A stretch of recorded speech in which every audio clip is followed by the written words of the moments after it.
ओम। सुप्रभात प्यारे बच्चों, मैं संदीप कुमार शास्त्री नैतिक शिक्षा की इस कक्षा में आपका स्वागत करता हूं। बच्चों, आप लोग जानते हैं कि ये नैतिक शिक्षा विषय का प्रथम अध्याय है और इस कविता का जो गायन था, जो आपको समझाना था, वो पंकज सर ने बहुत ही अच्छी तरह से आपको समझाया भी है और पढ़ाया भी है। तो आज हम इस प्रथम अध्याय का अभ्यास कार्य करेंगे। तो आइए इसे हम शुरू करते हैं। इसका प्रथम प्रश्न है, ऋषि मुनि ध्यान लगाकर किस बात में हार गए?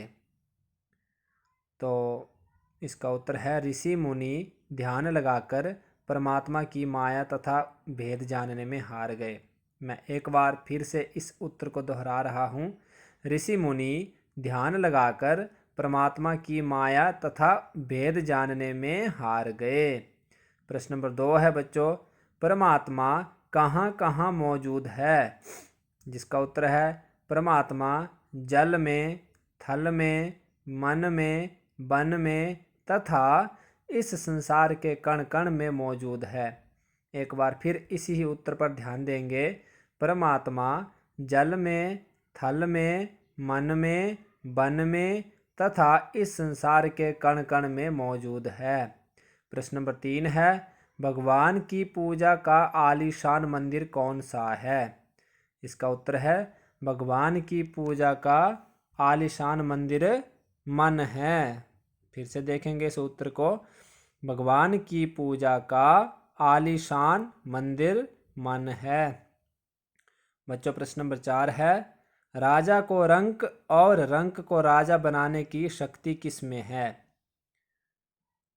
राजा को रंक और रंक को राजा बनाने की शक्ति किस में है? जिसका उत्तर है, राजा को रंक और रंक को राजा बनाने की शक्ति परमात्मा के पास है। फिर से इसी उत्तर पर ध्यान देंगे। राजा को रंक और रंक को राजा बनाने की शक्ति परमात्मा के पास है। प्रश्न नंबर 5 है, ईश्वर महिमा इस गीत के आधार पर परमात्मा का रूप कैसा है? जो इस पाठ का नाम था ईश्वर महिमा, इसी के अनुसार ये 5वां प्रश्न है। तो इसका उत्तर है, ईश्वर महिमा इस गीत के आधार पर परमात्मा का रूप अनूप और महान है। फिर से एक बार इस उत्तर को देखेंगे। ईश्वर महिमा इस गीत के आधार पर परमात्मा का रूप अनूप और महान है। तो बच्चों, इसे आप अपनी नैतिक शिक्षा की उत्तर पुस्तिका में इन प्रश्न उत्तरों को लिखेंगे और ध्यान रखेंगे बच्चों कि ये कार्य आप पेंसिल से करेंगे और सफाई का विशेष ध्यान रखें। शब्दों को अच्छा अच्छा करके सुंदर बना करके लिखें।